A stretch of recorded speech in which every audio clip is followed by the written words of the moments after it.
16 ವರ್ಷದ cinema experience. So first time ಒಂದು cinema ನೋಡಿ ಇಮಿಡಿಯೇಟಾಗಿ ವೀಡಿಯೋ ಮಾಡಬೇಕು ಅನ್ನಿಸ್ತು. ಏನಂತಂದರೆ ಇಂಡಸ್ಟ್ರಿ ಬ್ಲಾಕ್ ಬಸ್ಟರ್ 2024ಕ್ಕೆ ಇನ್ನೊಂದು ಸಿನಿಮಾ ರೆಡಿ ಆಗ್ತಾ ಇದೆ. ಒಂದು ಎಲೆ ಮರೆಕಾಯಿ ಥರ ಇತ್ತು ಅದು ಸಿನಿಮಾ. ಅದು ಯಾವುದಲ್ಲ ಮತ್ತು ಯಾವುದಲ್ಲ, ಔಟ್ ಆಫ್ ಸಿಲೆಬಸ್ ಅಂತ. ಈ ಸಿನಿಮಾದ ಟ್ರೈಲರು, ಟೀಸರು, ಸಾಂಗು ಏನೇನಿದೆ ಯೂಟ್ಯೂಬಲ್ಲಿ ಒಂದ್ಸಲ ನೋಡ್ಕೊಂಬಿಡಿ. ಕನ್ನಡ ಪಿಕ್ಚರಲ್ಲಿ ಒಂದು ಎಕ್ಸ್ಕ್ಲೂಸಿವ್ ಈ ಸಿನಿಮಾ ವಿಚಾರವಾಗಿ ಎಕ್ಸ್ಕ್ಲೂಸಿವ್ ಕಂಟೆಂಟ್ ಮಾಡ್ತೀನಿ.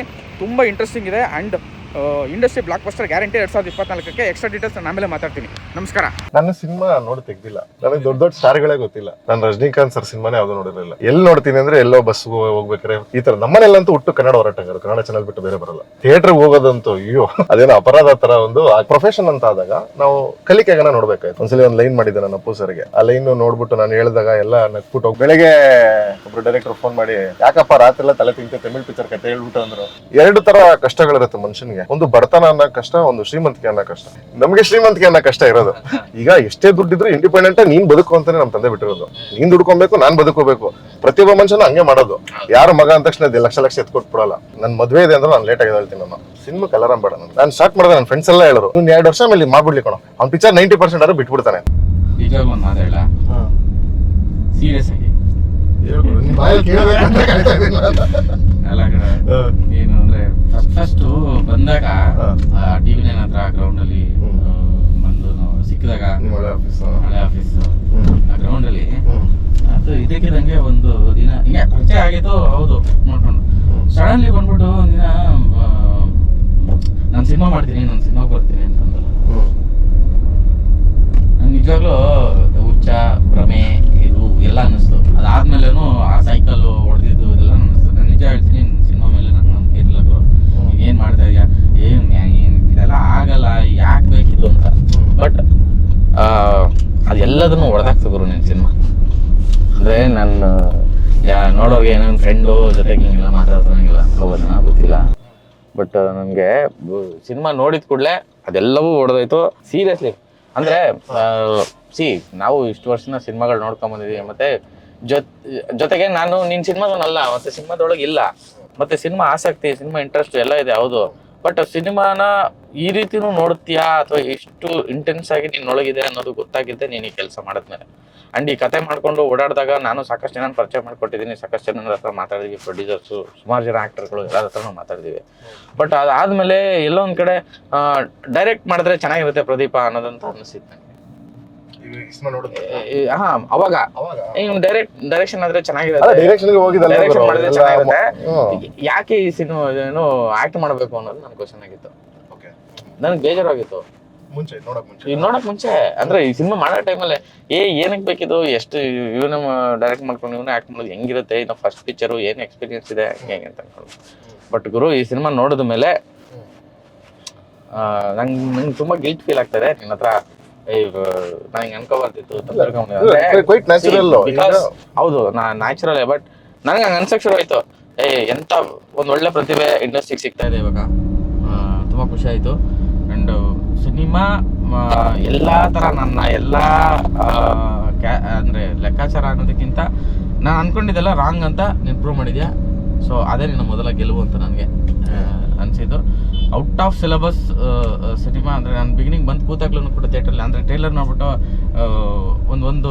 ಒಂದು ಮಟ್ಟಿಗೆ ನನ್ನ ಒಳಗಡೆ ಒಂದು ಇದಾಗಿತ್ತು, ಫೀಲ್ ಆಗಿತ್ತು, ಓಕೆ ಏನೋ ಮಾಡಿರ್ಬೋದು ಅಂತ.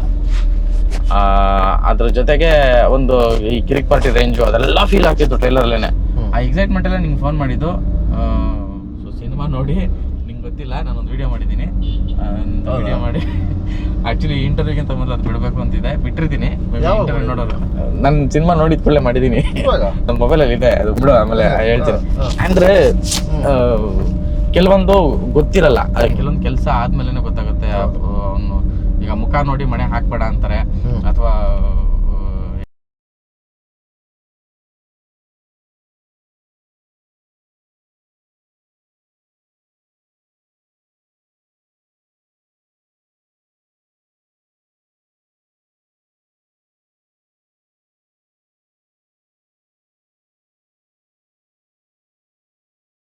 ಆಡಿಯನ್ಸ್ಗೆ ಅಥವಾ ಕನ್ನಡ ಪಿಕ್ಚರ್ ನೋಡ್ತಿರೋಂಥ ವೀಕ್ಷಕರಿಗೆ ನಾನು ತುಂಬಾ ಇವತ್ತು ತುಂಬಾ ಕಾಮ್ ಆಗಿ ಕೂಲ್ ಆಗಿ ನನ್ನ ಫ್ರೆಂಡ್ ಅನ್ಬಿಟ್ಟು ಇಷ್ಟೆಲ್ಲ ಪ್ಯಾಂಪರ್ ಮಾಡಿ ಅಥವಾ ಏನಂತಾರ ನನ್ನಷ್ಟು ಬೈಯೋನಿಲ್ಲ. ನಾನು ಫೋನೇ ತೆಗ್ದಿರಲಿಲ್ಲ. ಫಸ್ಟ್ ಆಫ್ ಆಲ್ಮೋಸ್ಟ್ 1 ವರ್ಷ ಆಗಿತ್ತು ಅನ್ಸುತ್ತೆ ನಾನು ಕರೆಕ್ಟಾಗಿ ಮಾತಾಡಿ ನಾನು ಫೋನ್ ತೆಗೆದು ನಾನು ಈ ಸಿನಿಮಾ ನನಗೆ ಈ ಸಿನಿಮಾ ವಿಚಾರ ಹೇಳೋದಕ್ಕೆ ಅಥವಾ ನಂಗೆ ಎಷ್ಟೊಂದು ಮೆಸೇಜ್ಗಳು ಬಂದಿದೆ, ಎಲ್ಲ ಇದು ಬಂದ್ರು ನಾನು ರಿಪ್ಲೈ ಮಾಡಿರಲಿಲ್ಲ. ಬಿಕಾಸ್ ನನಗೊಂದು ಅದೊಂದು ಕೋಪ ಇತ್ತು, ನಿನ್ಗೆ ಯಾಕೆ ಬೇಕಿದೆಲ್ಲ ಅಂತ ಅಂದ್ಬಿಟ್ಟು. ಸೊ ಆ ಕೋಪ ತಾಪ ಎಲ್ಲ ಇವತ್ತು ತಣ್ಣಗಾಗೋಗಿದೆ. ಸೊ ನಾನು ತುಂಬಾ ಹೆಮ್ಮೆಯಿಂದ ಪ್ರೀತಿಯಿಂದ ಈ ಸಿನಿಮಾ ವಿಚಾರನ ನಿನ್ನ ಹತ್ರ ಮಾತಾಡೋದಕ್ಕೆ ನಾನು ಖುಷಿಯಿಂದ ಸ್ಟಾರ್ಟ್ ಮಾಡ್ತಾ ಇದ್ದೀನಿ. ಸೊ ಒಂದಷ್ಟು ಮಾತುಕತೆ ಜೊತೆಗೆ ನನ್ನ ಗೆಳೆಯ, ನನ್ನ ಫ್ರೆಂಡು, ವೆಲ್ ವಿಷರು, ಒಂದು ನನ್ನ ಫ್ಯಾಮಿಲಿ ಮೆಂಬರು ಎಲ್ಲ ಥರ. ಸೊ ಹಂಗನ್ಬಿಟ್ಟು ಸಿನಿಮಾ ವಿಚಾರಕ್ಕೆ, ಸಿನಿಮಾ ಕೆಲಸದ ವಿಚಾರಕ್ಕೆ ನಾನೇನೇನೇನೋ ಹೇಳೋದು ಮಾತಾಡೋದೇನೂ ಇಲ್ಲ, ಸೀದಾ ನೇರ. ಬಟ್ ಈ ಸಿನಿಮಾ ನೋಡಿದ್ಮೇಲೆ ಅದೇ ನಾನು ಹೇಳಿದ್ನಲ್ಲ, ಏನೂ ಇಲ್ಲದೆ ಅವನು ಅಥವಾ ಯಾವುದೇ ಬ್ಯಾಕ್ಗ್ರೌಂಡ್ ಇಲ್ಲದೆ ಇರೋನು ಒಬ್ಬ ಬಂದು 4 ವರ್ಷ ಸೈಕಲ್ ಹೊಡಿತಾನೆ. ಆಮೇಲೆ ಏನು ಸುಮ್ಮನೆ ಸೈಕಲ್ ಹೊಡಿಯಲ್ಲ, ಒಂದಷ್ಟು ಕತೆಗಳು, ಒಂದಷ್ಟು ಡೈರೆಕ್ಟರ್ಸು, ಒಂದಷ್ಟು ಇಂಡಸ್ಟ್ರಿ ಜೊತೆಗಿನ ಒಡನಾಟ, ಒಂದಷ್ಟು ಕತೆಗಳು, ಒಂದಷ್ಟು ಜನಕ್ಕೆ ಸಿನಿಮಾ ಆಗ್ತಾ ಇದೆ. ಆ ಸಿನಿಮಾಗಳು ಸದ್ಯದಲ್ಲೇ ಬರುತ್ತೆ. ನನ್ಗೆ ಇದೆಲ್ಲ ಖುಷಿ ಇತ್ತು. ಈ ಕತೆಗಳು ಚೆನ್ನಾಗಿ ಮಾಡ್ತಾನೆ, ಕತೆ ತುಂಬಾ ಒಳ್ಳೊಳ್ಳೆ ಸ್ಟಫ್ ಇದೆ ಪ್ರದೀಪನ್ ಹತ್ರ ಅಂತ. ಬಟ್ ನೀನ್ ಆಕ್ಟ್ ಮಾಡ್ತೀಯ ಅಂತ ನಂಗೆ ಸಿಟ್ಟು ಬಂದಿದ್ದು. ಡೈರೆಕ್ಟ್ ಮಾಡು, ನೀನ್ ಆಕ್ಟ್ ಮಾಡ್ಬೇಡ ಅಂತ. ದೊಡ್ಡ ಪ್ರೊಡ್ಯೂಸರ್ಸ್ ನಾನು ಮೀಟ್ ಮಾಡಿದಾಗಲೂ ಹೇಳಿದೆ, ಸರ್ ನೀವು ಡೈರೆಕ್ಟ್ ಮಾಡಿದ್ರೆ ನನಗೆ ಖುಷಿನೇ, ಆಕ್ಟ್ ಮಾಡಿದ್ರೆ ನನಗೂ ಒಪ್ಪಿಗೆ ಇಲ್ಲ ಅಂತ ನಾನು ಹೇಳಿದೆ. ಬಟ್ ಆ ಪ್ರಾಬ್ಲಮ್ ಏನು ಅಂತ ಆಮೇಲೆ ನಂಗೆ ಅರ್ಥ ಆಯ್ತು. ಯಾರು ಸಿಕ್ಕರು, ಯಾರು ಸಿಗ್ಲಿಲ್ಲ, ಏನಕ್ಕೆ ನೀನ್ ಆಕ್ಟ್ ಮಾಡ್ದೆ ಅನ್ನೋದು ಗೊತ್ತಾಯ್ತು. ಬಟ್ ನೀನ್ ಆಕ್ಟ್ ಮಾಡಿದ್ದು ಒಳ್ಳೇದಾಯ್ತು, ಆಯ್ತಾ? ಇದಿಷ್ಟು 100 ಜನ ಹೇಳದ್ ಬೇರೆ, ನೀನ್ ಹೇಳೋದು ನನಗೆ ಬೇರೆನೇ ಫೀಲ್. ಅಲ್ಲ, ನಮ್ಗೆ ಹಂಗಲ್ಲ. ಸಿನಿಮಾ ನೋಡಿದ್ಮೇಲೆ ನನ್ನ ಎಕ್ಸೈಟ್ಮೆಂಟ್ ಅಲ್ಲಿ ಫಸ್ಟ್ ಟೈಮ್ ಈ ತರ ಮಾತಾಡ್ಬಿಟ್ಟಿದ್ದೀನಿ. ನನ್ನ ಒಳ್ಳೆ ಕೆಲಸ ಮಾಡಿ ನಿಂಗೆ ಸಿನಿಮಾ ತೋರಿಸಿದೆ. ಮೇಬಿ ನಿಂಗೆ ಸಿನಿಮಾ ತೋರಿಸ್ಲಿಲ್ಲ ಅಂದ್ರೆ, ಆಕ್ಚುಲಿ ನಾನು ಯಾವ್ದೋ ಒಂದು ಕೆಲ್ಸದ ಮೇಲೆ ಬಂದಿದೆ. ಸಿನಿಮಾ ತೋರಿಸ್ತಾ ಸಿನಿಮಾ ನೋಡ್ಕೊಂಡು ಹಂಗೆ ಬರ್ತೀನಿ. ನನ್ನ ಯೂನಿಫಾರ್ಮ್ ಹಿಂಗೆ ಇದೆ. ಸೊ ಇದೇನೋ ಇಂಟರ್ವ್ಯೂಗೆ ಅಂತ ಕೂತಿದ್ದಲ್ಲ, ನಾನು ಯಾವುದೋ ಇನ್ನೊಂದು ಇಂಟರ್ವ್ಯೂಗೆ ಬಂದಿದ್ದೆ. ಸೊ ಅದಕ್ಕೆ ಅದ್ರ ಜೊತೆಗೆ ಹಂಗೇನೆ ಪ್ರದೀಪನ್ನ ಮಾತಾಡ್ಸ್ಕೊಂಡು ನಂಗೆ ಎಕ್ಸೈಟ್ಮೆಂಟ್ ತಡೆಯಕ್ಕೆ ಆಗ್ತಿಲ್ಲ ಅಂದ್ರೆ ಸಿನಿಮಾ ಬಗ್ಗೆ. ಸೊ ಕಿರಿಕ್ ಪಾರ್ಟಿ ಬಂದಾಗ ನನ್ಗೆ ಈ ಥರದ್ದು ಫೀಲ್ ಆಗಿತ್ತು ಪ್ರದೀಪ. ಆ್ಯಕ್ಚುಲಿ ನೀನು ಟ್ರೈಲರ್ ರಿವ್ಯೂ ಮಾಡ್ಬೇಕಾದ್ರೆ ನಾನು ಅದನ್ನು ಮಾತಾಡಿದ್ದೆ ನಿನ್ನೆ ವಿಡಿಯೋ ಬಿಡ್ಬೇಕಾರೆ. ಕಿರಿಕ್ ಪಾರ್ಟಿದು ಟ್ರೈಲರ್ ಬಂದಾಗ, ಆ ಕಂಟೆಂಟ್ಸ್ ಬಂದಾಗ ಈ ಥರದ್ದು ಒಂದು ಫೀಲ್ ಆಗಿತ್ತು. ಅದು ಬಂದ್ಬಿಟ್ಟಿದೆ, ಅದೊಂದು ದೊಡ್ಡ ಹಿಟ್ ಆಗ್ಬಿಟ್ಟಿದೆ, ಅದಕ್ಕೆ ಈ ಥರ ಮಾತಾಡ್ತಿದ್ದೀನಿ ಅಂತಲ್ಲ. ಈ ಸಿನಿಮಾ ನೋಡಿದಾಗ ಹಂಗೆ ಅನ್ನಿಸ್ತು ಗುರು, ವೈಬು ಹಂಗೆ ಅನ್ನಿಸ್ತು. ಮತ್ತೆ ಇದು ಯೂತ್ಫುಲ್ಲು ಆಡಿಯನ್ಸು, ಕಾಲೇಜ್ ಹುಡುಗರು ಅಂತೂ ನನ್ನ ಪ್ರಕಾರ ರಿಪೀಟೆಡ್ಲಿ ಈ ಸಿನಿಮಾನ ನೋಡುವಂಥ ಸ್ಟಫ್ ಈ ಸಿನಿಮಾದಲ್ಲಿದೆ. ನಾನು ಕೆಲವು ಅಚೀವ್ ಮಾಡ್ಬೇಕು ಅನ್ಕೊಂಡಿದ್ದೆ ಈ ಸಿನಿಮಾಲಿ. ಸೊ ಈಗ ನೀವು ಒಬ್ಬರೇ ಇರೋದು ನಾನು ಕೇಳಕ್ಕೆ ಈ ಪ್ರಶ್ನೆಗಳನ್ನ. ನಾನು ಸಿನಿಮಾ ಮಾಡ್ಬೇಕಾದ್ರೆ ಅನ್ಕೊಂಡಿದ್ದೆ ಒಂದ್ ಕಪಲ್. ಅಪ್ಪ ನೀವು ಅಂತ ಹೇಳ್ಬೇಡ, ಈಗ ನನ್ನ ಫ್ರೆಂಡ್ ನೀನು, ನಾನು ಕ್ಲೈಮ್ ಮಾಡ್ಬಿಟ್ಟಿದ್ದೀನಿ ಅಲ್ಲಿ. ಆಮೇಲೆ ಕ್ಯಾಮ್ರಾ ಇದೆ, ಡೌ ಮಾಡ್ತಾರೆ ನನ್ನ ಮಕ್ಳು ಅಂದ್ಬಿಟ್ಟು. ನಾನೇನ್ ಅಚೀವ್ ಮಾಡ್ಬೇಕು ಅನ್ಕೊಂಡಿದ್ದೆ ಅಂದ್ರೆ, ಒಂದ್ ಕಪಲ್ ಬಂದ್ರೆ ಅಥವಾ ಒಬ್ಬ ಬ್ರೇಕಪ್ ಆಗಿರೋ ಅಥವಾ ಯಾವತ್ತೋ ಒಂದು ಪ್ರೀತಿ ಬಿದ್ದವನು, ಆ ಪ್ರೀತಿಗೆ ಒಂದು ಟಚ್ ಆಫ್ ಫ್ಲೇವರ್ ಇರೋ ಮನುಷ್ಯ, ಯಾವ್ದೇ ಹುಡುಗ ಆಗ್ಲಿ ಹುಡುಗಿ ಆಗ್ಲಿ ಬಂದ್ರೆ ನೋಡು, ಇದನ್ನ ಅಚೀವ್ ಮಾಡಿದೀನಿ 100%. ಅಲ್ಲ ಅಂದ್ರೆ ಹುಡುಗಿ ಆಂಗಲ್ ಅಲ್ಲಿ ಹುಡುಗಿ ನೋಡು, ಹುಡುಗನ ಆಂಗಲ್ ಅಲ್ಲಿ ಹುಡುಗ ನೋಡು. ಅಂದ್ರೆ ಆ ಎರಡೂನು ವಿಷಯ ಇದೆ. ನನ್ಗೆ ಅದೇ ಇಷ್ಟ ಆಗಿದ್ದು. ನಾನು ಆಕ್ಚುಲಿ ಇದಕ್ಕೊಂದು ಟೈಟ್ಲ್ಗಳು ವಿಚಾರಕ್ಕೆ ಒಂದಷ್ಟು ಡಿಸ್ಕಸ್ ಮಾಡಿದೆ ಕತೆ ಮಾಡ್ಬೇಕಾರೆ. ಅಂದ್ರೆ ಅವಾಗ ನಾನು ಅದು ಇವಾಗ ಹೇಳ್ಬೋದು ಗೊತ್ತಿಲ್ಲ. ಸೊ ಆ ಲವ್, ಅರೇಂಜು, ಮ್ಯಾರೇಜು, ಅವೆಲ್ಲ ಇತ್ತು. ಬಟ್ ಸಿನಿಮಾ ನೋಡಿದಾಗ ಎಲ್ಲಿಂದ ಎಲ್ಲಿ ಹೋಗಿದೆ, ಏನೋ ಇದು ಸ್ಕೇಲು, ಏನೋ ಕ್ಲೈಮ್ಯಾಕ್ಸ್ ನೋಡಿದಾಗ ಅನ್ಬಿಲಿಯಬಲ್ ಗುರು. ನನ್ ಗಣೇಶ್ ಅವ್ರದ್ದು ತುಂಬಾ ಇಷ್ಟ. ಅಂದ್ರೆ ಆ ತರದ್ದು ಸೀಕ್ವೆನ್ಸ್ಗಳು, ಅವರು ಅಳೋ ಸೀಕ್ವೆನ್ಸ್ಗಳು, ಆ ತರದ್ದು ಇದ್ರಲ್ಲಿ ನಂಗೆ ತುಂಬಾ ಇಷ್ಟ. ಅದು ತುಂಬಾ ಅಂದ್ರೆ ಅವ್ರು ಅಳಿಸ್ತಾರೆ. ಅಂಡ್ ಶಿವಣ್ಣ ಅವ್ರುಗಳು ಈ ತರದ್ದು ಇದು ಆ ಫೀಲ್ ಬಂತು. ನಿನ್ನ ಆ ಒಂದು ಇದನ್ನ ನೋಡಿದಾಗ ಕ್ಲೈಮ್ಯಾಕ್ಸ್ ನಾನು ಇಂಥ ಪರ್ಫಾರ್ಮರ್ ನಾನು ಏನೋ ಅನ್ಕೊಂಡ್ಬಿಟ್ಟಿದ್ನಲ್ಲ, ನನ್ನ ಜೊತೆಗಿದ್ದಾರೆ ಅಥವಾ ನಮ್ಗೆ ಪಕ್ಕದಲ್ಲಿದ್ದಾರೆ ಅಂದ್ರೆ ಏನ್ ಹೇಳ್ತಾರಲ್ಲ, ಮಗುನ ಕಂಕಳಲ್ಲಿ ಇಟ್ಕೊಂಡು ಊರೆಲ್ಲ ಸುತ್ತಿದ್ರಂತೆ ಹುಡ್ಕಟ್ಟಕ್ಕೆ, ಹಂಗಾಗೋಯ್ತು ಅಂತ ಅನ್ಸ್ಬಿಡ್ತು ನಂಗೆ. ಬಟ್ ನಾನು ತುಂಬಾ ಹೊಗಳಿದ್ರೆ ಅಥವಾ ನಾನು ಈ ತರ ಹೇಳಿದ್ರೆ ನನಗೆ ನಿನ್ಗೇನು ಅನ್ಸೋದು ಗೊತ್ತಿಲ್ಲ. ಬಟ್ ಅಂದ್ರೆ ನಂಗೆ ಅದು ಫೀಲ್ ಆಗ್ತಿದೆ ಕಣ, ಏನಾದ್ರು ಅನ್ಕೋ. I am so excited. ಈ ಸಿನಿಮಾ ಔಟ್ ಆಫ್ ಸಿಲೆಬಸ್ ತುಂಬಾ ದೊಡ್ಡ ಮಟ್ಟಕ್ಕೆ ಆಗುತ್ತೆ. ಅಂದ್ರೆ ಈಗ ಓಕೆ, ಈ ವರ್ಷ ಎಷ್ಟೋ ಸಿನಿಮಾಗಳು ಬಂದಿದೆ, ಅದ್ರಲ್ಲೂ ಒಂದಷ್ಟು ಸೂಪರ್ ಭೀಮಾ, ಕೃಷ್ಣ ಪಡೇಸಕ್ಕಿ ತುಂಬಾ ಚೆನ್ನಾಗಿ ಒಂದು ವಾಪಸ್ಸು ಒಂದು ಹುರುಪನ್ನ ತಂದ್ಕೊಡ್ತು. ಆ ಬಿಗಿನಿಂಗ್ ಉಪಾಧ್ಯಕ್ಷ ತುಂಬಾ ಚೆನ್ನಾಗಿ ಶುರುವಾಗಿತ್ತು. ಒಂದಷ್ಟು ಸಿನಿಮಾಗಳು ಏರಿಳಿತಗಳು ಇದ್ದಿದೆ ಇಂಡಸ್ಟ್ರಿ ಮೇಲೆ. ಬಟ್ ಈ ವರ್ಷಾಂತ್ಯಕ್ಕೆ ಈಗ ಬೈರತಿರಣಗಳು ಎಕ್ಸ್ಟ್ರಾರ್ಡಿನರಿ ಹೊಡೆದಿದೆ. ಒಂದಷ್ಟು ಎಕ್ಸ್ಪೆರಿಮೆಂಟ್ ಸಿನಿಮಾಗಳು ಇಂಪ್ರೆಸ್ ಮಾಡಿದ್ದಾವೆ ಇಂಡಸ್ಟ್ರಿಯಲ್ಲಿ. ಅದರ ಜೊತೆಗೆ UIE ಮತ್ತು ಮ್ಯಾಕ್ಸು ಈ ವರ್ಷದ ಎಂಡಿಗೆ ಒಂದು ಹಬ್ಬದ ಥರ ವಾತಾವರಣ ಸೃಷ್ಟಿ ಮಾಡಿದೆ.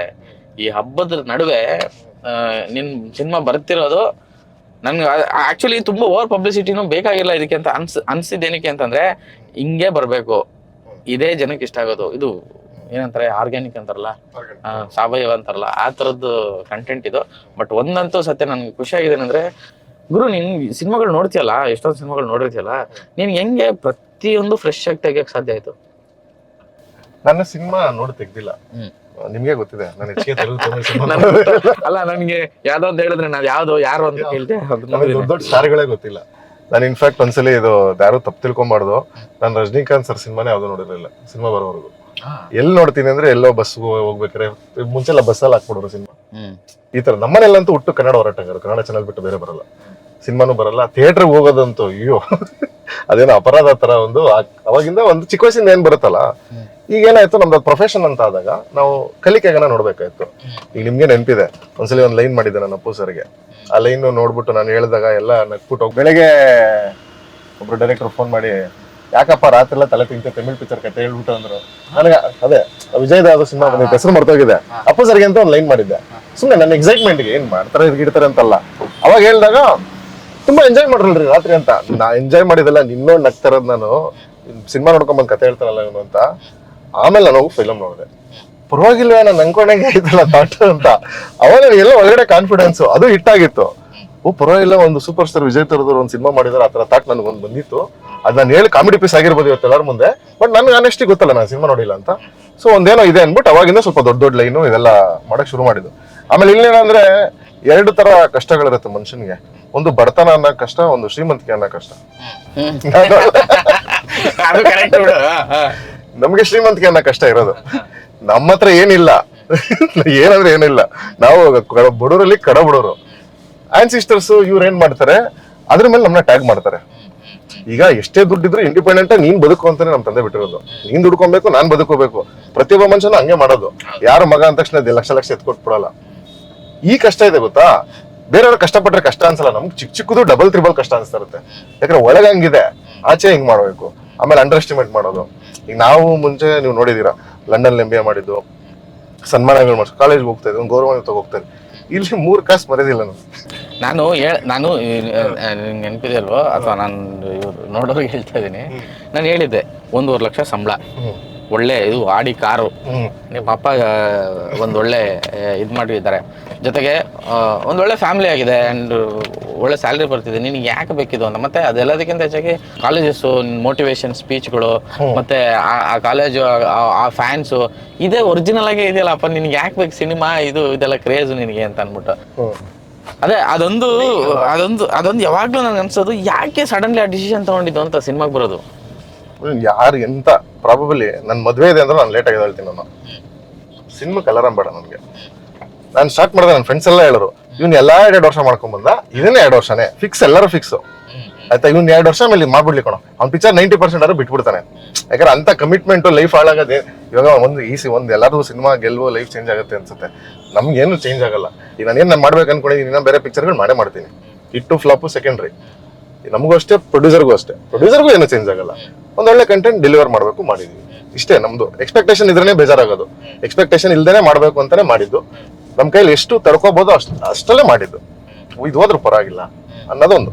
ಯಾವುದೇ ತರ ಅಯ್ಯೋ ಅಂತ ಫ್ರೈಡೆ ಓ ಅಂತ. ಇವತ್ತು ಚೆನ್ನಾಗಿದೆ ರಿಪೋರ್ಟ್, ದುಡ್ಡು ದೇವರ ಆಶೀರ್ವಾದ. ಬಟ್ ಅದು ಒಂದು ಎಕ್ಸ್ಪೆಕ್ಟೇಷನ್ ಇಲ್ಲ. ಎರಡನೇದು 98% ಫೇಲ್ಯೂರ್ ಇಂಡಸ್ಟ್ರಿ. ಈ ವರ್ಷ ಮೊನ್ನೆ UFO ಹೋದಾಗ ಸುಮ್ಮನೆ ಲಿಸ್ಟ್ ಕೊಡಿ ಅಂತ ನೋಡ್ತಾ ಇದ್ದೆ. ಓದ್ತಾ ಇದೀನಿ ತಿರ್ಗಿಸಿ 230 220 ಫಿಲಮ್ ನಂದು ಅಪ್ಲೋಡ್ ಆಗ್ತಾ ಇರೋದು UFOಗೆ.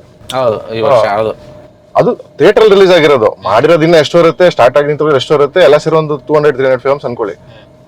ಈಗ ಎಲ್ಲರೂ ಕೇಳೋ ಪ್ರಶ್ನೆ ಒಂದೇ, ಇಷ್ಟು ಜನ ಮಾಡದೇ ಇರೋದು ಏನಪ್ಪ? ಅಲ್ಲ, ನಾನು ಅದಕ್ಕೆ ಬಂದ್ರೆ, ಅದೇ ಇಷ್ಟು ಜನ ಮಾಡದೇ ಇರೋದು ಏನೋ ಮಾಡಿದ್ಯಾ ಅಂತಲ್ಲ, ಸಿನಿಮಾ ಹಂಗಿದೆ, ಹಂಗೆ ನೋಡಿಸ್ಕೊಂಡು ಹೋಗುತ್ತೆ. ಅಂಡ್ ಎಲ್ಲಾ ತರದ ಆಡಿಯನ್ಸ್ಗೂ ಟಚ್ ಆಗುತ್ತೆ. ತುಂಬಾ ವಿಷಯಗಳು ಇವತ್ತಿನ ಜನರೇಷನ್ಗೆ, ಇವತ್ತಿನ ಯೂತ್ಸ್ಗೆ, ಈಗ ಮದುವೆ ಆಗಿರೋರಿಗೆ ಅಥವಾ ಈ ಕಾಲೇಜ್ ಓದ್ತಿರೋರಿಗೆ ಅಥವಾ ನಮಗೆ ನಮ್ಮ ಇವ್ರಿಗೆ ಎಲ್ಲರಿಗೂ ಒಂದ್ಸಲ ಎದೆನೆ ಹಿಂಗೆ ತಟ್ಬಿಟ್ಟು ಆಚೆ ಬರುತ್ತೆ. ತುಂಬ ಸೆನ್ಸಿಬಲ್ಲು, ಓಕೆ ಇದು ಏನೋ ಎಮೋಷ್ನಲ್ಲು. ಹೌದು, ನಮ್ಮ ಒಂದು ಮಿರರ್ ಇಮೇಜ್ ಥರ ಇದೆ ಅದು. ಆ ಮಿರರ್ ಇಮೇಜಲ್ಲಿ ಒಂದು ಎಂಟರ್ಟೈನ್ಮೆಂಟ್ ಇದೆ ಗೊತ್ತಾ, ಆ ಎಂಟರ್ಟೈನ್ಮೆಂಟ್ ನಂಗೆ ತುಂಬ ಟ್ರಿಗರ್ ಮಾಡ್ತಿರೋದು. ಅಂದರೆ ಈ ಸಿನಿಮಾ ಸಮಥಿಂಗ್ ಬಿಗ್ ಆಗುತ್ತೆ ಅಂತ. ಸೊ ಇಲ್ಲಿ ಪ್ರಾಪರಾಗಿ ಆಗಬೇಕಾಗಿರೋದು ಏನಂತಂದರೆ, ಈ ಪಿಕ್ಚರ್ಗೆ ಥಿಯೇಟರ್ ಸೆಟಪ್ಪು, ಆ ಥಿಯೇಟ್ರಿಗೆ ಪ್ರಾಪರಾಗಿ ಶೋ ಟೈಮಿಂಗು, ಅಂದರೆ ನಾನು ಹೇಳ್ತಿರೋದು ಆ ಶೋ ಟೈಮಿಂಗ್ ನೀಟಾಗಿ ಸಿಕ್ಕಿ, ನಿಮ್ಮ ಸಿನಿಮಾ ಕರೆಕ್ಟ್ ಜಾಗದಲ್ಲಿ ಪ್ಲೇಸ್ ಆಗಿ, ನಿಮ್ಮ ಸಿನಿಮಾಗೆ 10 ಜನ ಬರಲಿ, 15 ಜನ ಬರಲಿ, ಆ 15 ಜನ 150 ಜನ ಕನ್ವರ್ಟ್ ಮಾಡ್ತಾರೆ ಪಕ್ಕ. ಅಷ್ಟಂತೂ ಮಾತಾಡ್ತಾರೆ ಸಿನಿಮಾ ನೋಡಿದ್ಮೇಲೆ, ಆಯಿತಾ. ಏನೋ ಹೊಸ ಹುಡುಗ ಸಿನಿಮಾ ಅಂದಮೇಲೆ ಎಲ್ಲವೂ ಪರ್ಫೆಕ್ಟಾಗೆ ಮಾಡಿರ್ತಾರೆ ಅಂತಲ್ಲ. ಸಣ್ಣ ಪುಟ್ಟ ಏರಿಳಿತ ಹೆಚ್ಚು ಕಮ್ಮಿ ಎಂಥ ದೊಡ್ಡ ಸಿನಿಮಾನಲ್ಲೂ ದೊಡ್ಡ ಅವಾರ್ಡ್ಗಳು ವಿನ್ ಆಗಿ ಕೊಟ್ಟಿ ದುಡ್ಡು ಮಾಡಿರೋ ಸಿನಿಮಾಗಳಲ್ಲೂ ಹುಡುಕುಗಳು ಇದ್ದಿದ್ದೆ. ಅದು ಬೇರೆ. ಬಟ್ ಸಿನಿಮಾ ಅಂತ ನೋಡಿದಾಗ, ಎಂಟರ್ಟೈನ್ಮೆಂಟ್ ಅಂತ ನೋಡಿದಾಗ, ಒಂದು ಫ್ರೆಶ್ ಕಂಟೆಂಟ್ ಅಂತ ನೋಡಿದಾಗ ಇಂಡಸ್ಟ್ರಿಗೆ ನಿನ್ನ ಸಿನಿಮಾ ಮತ್ತೆ ನಿನ್ನ ತಂಡ ಒಂದು ಬ್ಯಾಚ್ ಆಗಿ ಇಂಡಸ್ಟ್ರಿಗೆ ಸಿಗುತ್ತೆ. ನನಗೆ ಎಸ್ಪೆಷಲಿ ಈ ಸಿನಿಮಾದಲ್ಲಿ